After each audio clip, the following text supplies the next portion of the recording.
Mesdames, Messieurs, bonsoir. Merci de nous suivre. Bienvenue dans ce journal. Tout de suite, les titres. Les experts des pays membres du G5 Sahel se sont réunis ce 15 janvier à Ouagadougou. La contribution de la culture à la prévention et à la lutte contre l'extrémisme violent au Sahel était au cœur des échanges. À partir de demain, 16 janvier, débute une grève d'une partie des transporteurs routiers du Burkina Faso. Une annonce faite au cours d'une conférence de presse ce mardi. Décision rejetée par 4 syndicats de transporteurs routiers. Les raisons dans ce journal. Et puis, la phase finale de la Coupe d'Afrique des Nations CAN 2021 aura finalement lieu au Cameroun du 9 janvier au 6 février plutôt qu'en juin et juillet de la même année. L'information est tombée ce 15 janvier 2020 à Yaoundé. On en parle. Voilà pour les titres. Merci de nous suivre. Ouverture d'une rencontre ce mercredi 15 janvier à Ouagadougou des experts des pays membres du G5 Sahel. Un grand rendez-vous qui se tient en prélude à la conférence des ministres en charge de la culture des pays membres du G5 qui vise à trouver des pistes de solutions pour prévenir l'extrémisme violent. Contribution de la culture à la prévention et à la lutte contre l'extrémisme violent au Sahel, c'est le thème qui fera l'objet d'échanges au cours de cette rencontre de réflexion. Sanata Serré. Ces experts issus des pays membres du G5 Sahel, réunis à Ouagadougou ce mercredi, vont mener la réflexion sur les possibilités de la contribution de la culture dans la prévention et la lutte contre l'extrémisme violent dans le Sahel. Cette rencontre se tient en prélude à la conférence des ministres en charge de la culture des pays membres du G5 Sahel et se veut un rendez-vous de définition d'axes stratégiques et d'actions concrètes afin que la culture participe à l'éradication de l'extrémisme violent et à la promotion de la cohésion sociale. La rencontre de Ouagadougou s'inspire de la vision stratégique du G5 Sahel qui est de faire des pays du G5 Sahel, je cite, un espace économiquement intégré, socialement prospère, culturellement riche, où la sécurité et la paix règnent durablement, en se fondant sur l'état de droit, la bonne gouvernance et la démocratie, par la création d'une communauté moderne, ouverte à l'innovation et à la technologie, unie, solidaire et tolérante, contribuant efficacement à l'amélioration constante de la qualité de vie de toutes ces populations et à tous les niveaux. Selon le ministre burkinabé en charge de la culture, l'Afrique doit se référer à ses valeurs ancestrales pour faire de celles-ci un outil de combat contre le terrorisme. Si les valeurs culturelles de référence que sont notamment le respect, la tolérance, l'hospitalité, la solidarité sont promues, enseignées et vécues, nous vaincrons les fondements idéologiques et culturels de l'extrémisme violent. Les Africains d'aujourd'hui ne savent plus qui ils sont, d'où ils viennent, où ils sont et où ils vont. Et cela se ressent fortement dans une frange importante de la jeunesse, d'où cette tendance suicidaire à la violence. Pour s'en sortir et résister à tous les chocs exogènes, l'Afrique doit impérativement retourner à la bifurcation où la colonisation, la néocolonisation et la mondialisation l'ont fait tremper de chemin. Prennent part à cette rencontre des experts venus du Niger, du Mali, du Tchad, du Burkina Faso et de la Mauritanie, avec la présence effective des ministres en charge de la culture du Burkina Faso et du Mali. Les participants vont au cours de ces séances de réflexion élaborer une feuille de route et faire des propositions qui seront soumises à la conférence des ministres en charge de la culture des pays membres du G5 Sahel. Et quelles sont les attentes des pays membres justement du G5 Sahel au sortir de cette rencontre de haut niveau qui se tient à Ouagadougou? Une question qui a été posée au ministre en charge de la culture Abdelkarim Sango, invité de l'édition de 13h de Tweet TV ce 15 janvier. Comme on a dit, en fait, en réalité, les 5 pays qui sont là, plus le pays observateur qu'est le Sénégal, en fait, il y a une continuité culturelle. Vous savez, Cheikh Anta Diop a théorisé là-dessus. En réalité, il y a une véritable parenté culturelle entre nos peuples. Donc, il faut que nous arrivions à voir comment les Mauritaniens sont arrivés à faire face beaucoup mieux que nous au phénomène de l'extrémisme violent. Comment les Nigériens s'organisent pour y faire face. Comment les Maliens, ayant en idée que cette congruence dans les expériences va nous permettre de sortir un plan d'action partagé dans l'espace, que nous allons maintenant utiliser évidemment dans nos différents espaces avec nos partenaires pour construire, comme je dis toujours, en fait le but final, pour construire des sociétés consolidées au plan culturel. L'Afrique a pris trop de retard parce que les Africains sont rentrés dans le mimétisme, dans la copie des valeurs civilisationnelles des autres. Or, tous nos proverbes nous indiquent clairement que le séjour d'un tronc d'arbre, aussi longtemps que cela aura duré dans une rivière, ne transformera jamais ce tronc d'arbre en caïman ou en crocodile. Il faut donc se ressaisir, parce que la colonisation, la néocolonisation, la mondialisation nous ont détournés de ce qui a fait le fondement de nos sociétés. Il était également question de sécurité au sommet de Pau ce 13 janvier. Au Burkina Faso, les organisations de la société civile se sont prononcées sur les conclusions de la rencontre en France. Le renforcement de la présence militaire française au Sahel et un appel à une coalition internationale pour lutter contre le terrorisme. C'est ce qui ressort du sommet, des avis recueillis par Abdoulrahim Yénié. C'est avec intérêt que les conclusions du sommet de Pau étaient attendues par l'opinion publique nationale dans les pays membres du G5 Sahel. Serge Bayala, secrétaire permanent du mémorial Thomas Sankara, se dit déçu des conclusions de cette rencontre dite de clarification.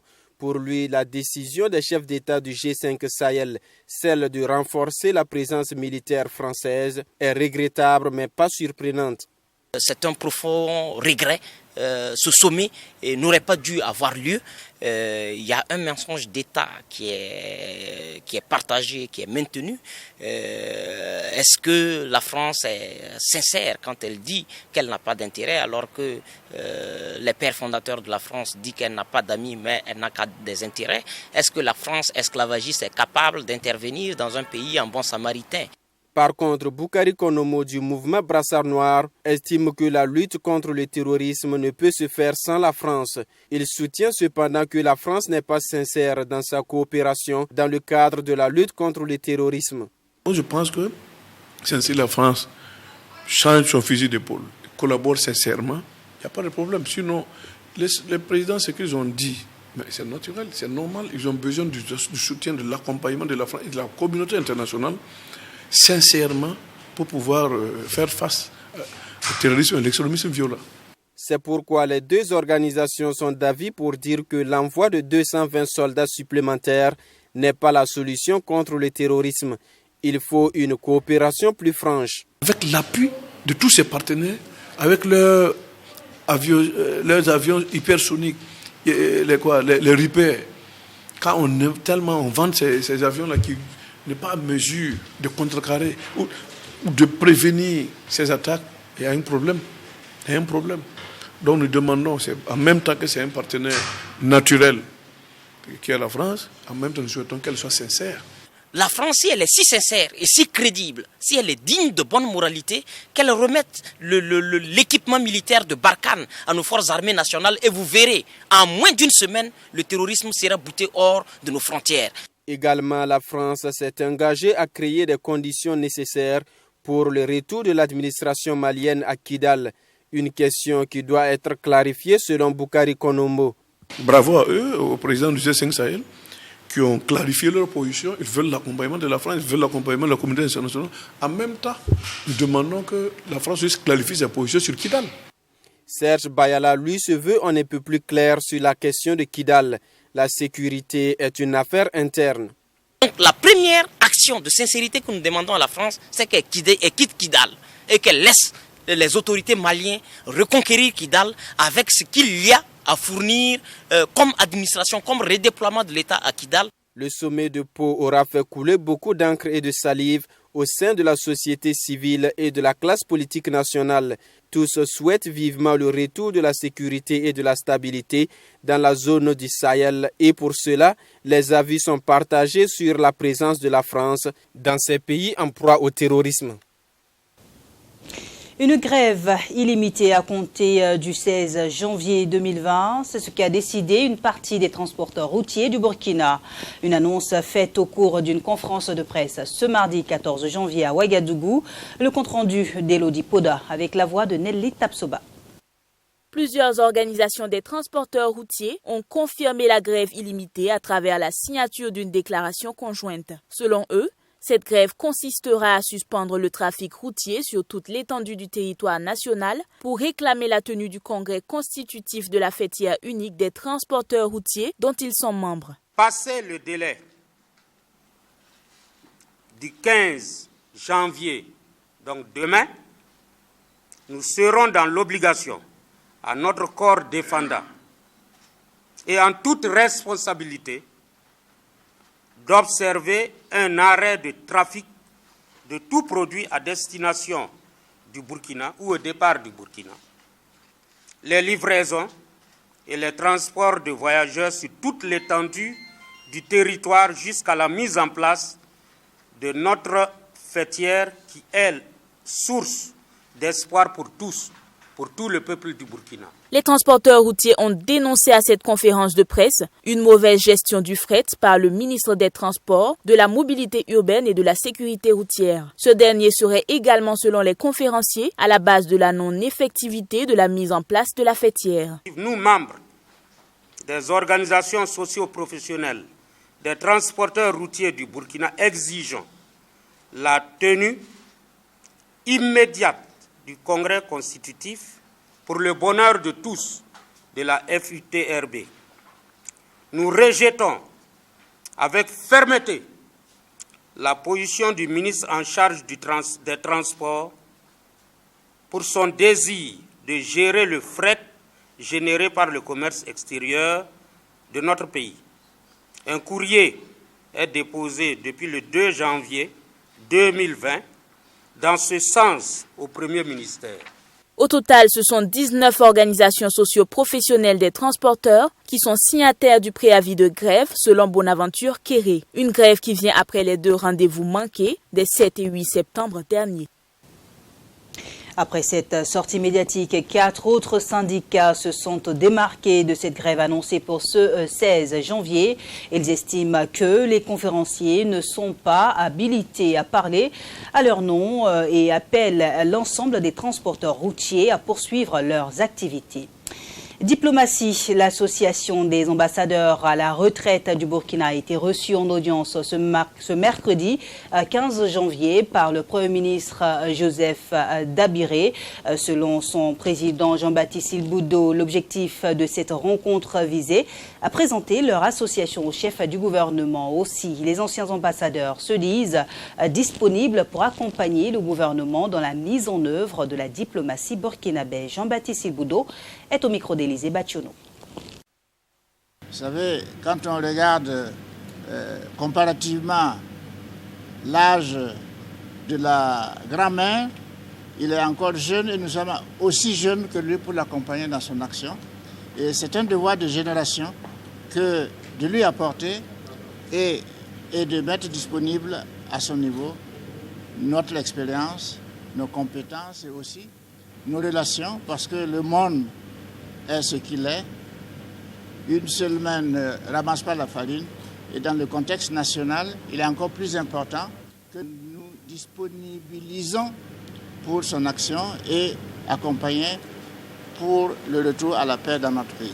Pour parler d'un secteur qui nous est cher, qui nous préoccupe, c'est l'actualité diplomatique, l'actualité de sécurité dans notre pays.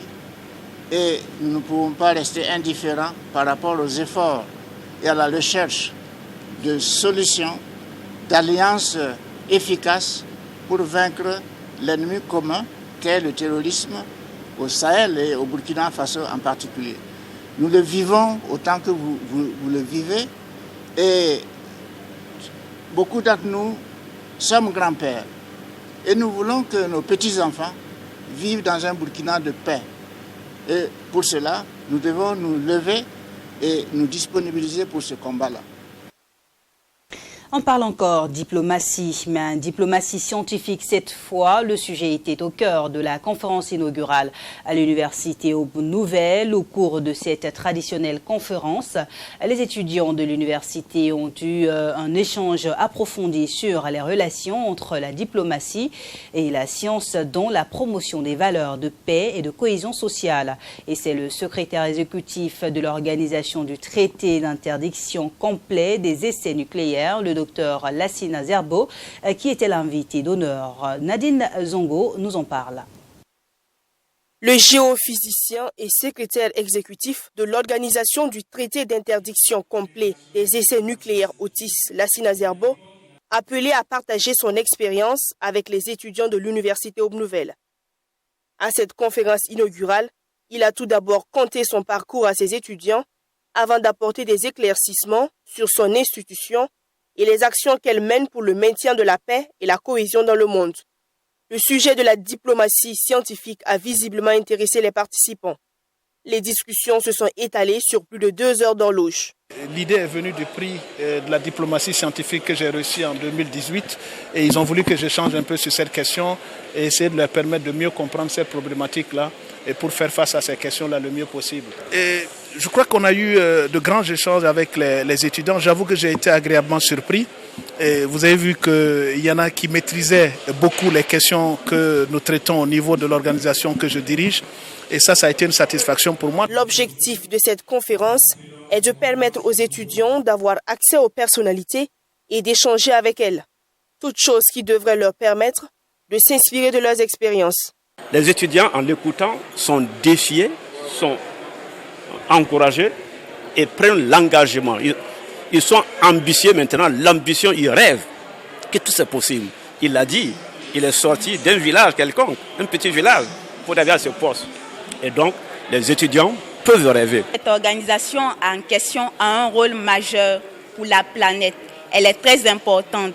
Et vu le fait que nous, pays africains, nous ne sommes pas forcément représentés, elle y travaille pour que nous tous, nous soyons représentés. Et cela est bon car elle cherche à maintenir un certain équilibre de la planète. Et tout ça, c'est dans le cadre de préserver la paix, tant au niveau national qu'international. Et franchement, cela est à saluer. Un pari tenu par le conseil d'administration de l'Institut Aube-Nouvelle, celui d'avoir mis à la disposition des étudiants l'actuel prix de la diplomatie scientifique. Son expérience a édifié plus d'un et de nouveaux engagements ont été pris du côté des étudiants. Cette conférence marque d'ailleurs le début d'une panoplie de conférences en faveur des étudiants de l'Université Aube-Nouvelle. La tradition a une fois de plus été respectée par le conseil municipal de Komsilga. La 9e édition de la journée d'excellence scolaire 2019 a tenu toutes ses promesses.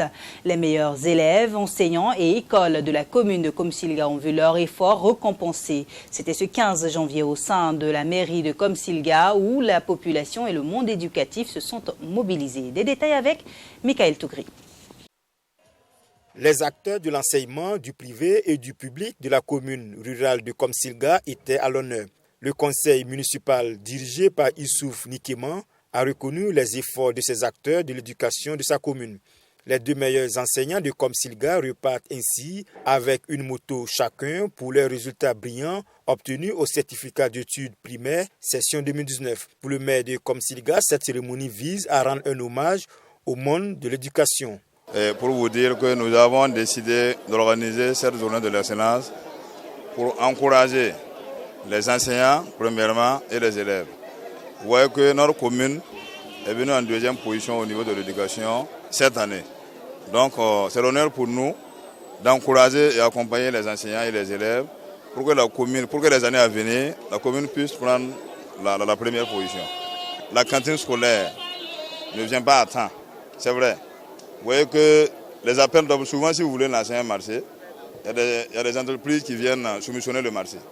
Voilà, donc si l'entrepreneur est là, souvent c'est un peu compliqué. Le maire ne veut pas retirer le marché, il faut suivre les textes ou bien la loi. Mais nous allons essayer de le voir, de l'organiser pour que la cantine scolaire arrive à temps. En plus des enseignants, les meilleurs élèves au CIP, au BEPC et au baccalauréat ont été distingués. Des vélos pour les uns et des fournitures scolaires pour les autres, en plus d'une tablette. Pour l'inspecteur chef de circonscription d'éducation de base de Komsilga, cette journée d'excellence crée une saine émulation entre les enseignants, mais aussi au sein des élèves. J'apprécie en sa juste valeur et ces résultats que nous avons enregistrés au cours de l'année 2019. Un geste vraiment salutaire, puisque vous savez que ça vient encourager, ça vient galvaniser les efforts des enseignants et des élèves. Et c'est ce que nous recherchons et pour que vraiment le travail qui se fait dans les classes, le travail qui se fait sur le terrain puisse être véritablement porteur d'espoir et vraiment pour les enfants. Voilà, pour que vraiment nous puissions avoir de véritables enseignements. Au certificat d'études primaires session 2019, le résultat obtenu par la commune de Komsilga est de 81,44%. Cette cérémonie de récompense des acteurs de l'éducation était aussi l'occasion pour les autorités communales de distinguer les responsables des comités villageois de développement et ces collecteurs de taxes dans les différents marchés qui contribuent par leurs ardeurs au travail au développement de la commune de Komsilga. Et on parle sport dans la suite de ce journal. La 4e édition du marathon 10 km de Ouaga couru ce dimanche a été remportée par Seydou Simporé. Organisée par le centre sportif Jean Simporé, cette course a lieu chaque année. Pour cette édition, plus de 500 coureurs ont pris le départ à Saint-Métiam-Toré.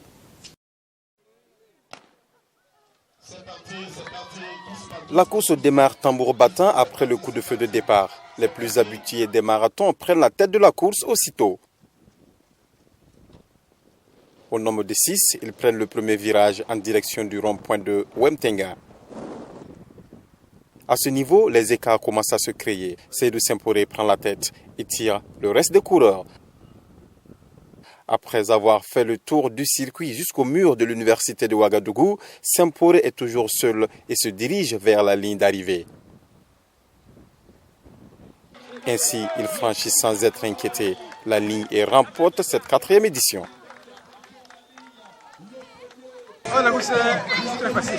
Parce que on a vite éliminé les adversaires. L'essentiel pour moi, c'est de courir vers le chrono. Et bon, malheureusement, pour moi, je n'ai pas pu faire ce que je voulais parce que moi, je voulais un chrono de 9 minutes. Mais bon, malheureusement, ce n'est pas ça parce qu'on n'a pas eu un adversaire qui gagne. Mais je pense que professionnellement, on pourrait faire mieux que ça. Chez les filles, la compétition était également relaxe. Samatou Téné, venue de Bobo Dioulasso, s'adjuge la première place très facilement, selon elle. Je peux dire que la course a été un peu facile pour moi parce que je me sentais à l'aise en courant. En tout cas, 10 km, je peux dire que c'est petit parce que j'ai déjà fait 42 km, 21 km. Donc, les 10 km là, je me sentais à l'aise, donc c'était un peu facile pour moi. Une édition réussie selon les organisateurs au vu de la performance des coureurs qui s'est améliorée cette année. Seydou Simporé repart avec de nombreux lots et une enveloppe financière. Pour cette année, les plus petits ont bénéficié également d'une course dans le but de préparer la relève. Je vous le disais en titre, la prochaine phase finale de la Coupe d'Afrique des Nations CAN 2021 aura finalement lieu au Cameroun du 9 janvier au 6 février prochain, plutôt qu'en juin et juillet. Les autorités camerounaises et la Confédération africaine de football se sont mis d'accord sur un changement de date ce 15 janvier 2020 à Yaoundé, officiellement en raison de la saison des pluies dans cette région du continent. La période du 9 janvier au 6 février 2021 a été retenue pour l'organisation de la prochaine Coupe d'Afrique des Nations. C'est ce qui ressort de la réunion entre une délégation du comité exécutif de la CAF et la Fédération camerounaise de football tenue ce mercredi 15 janvier.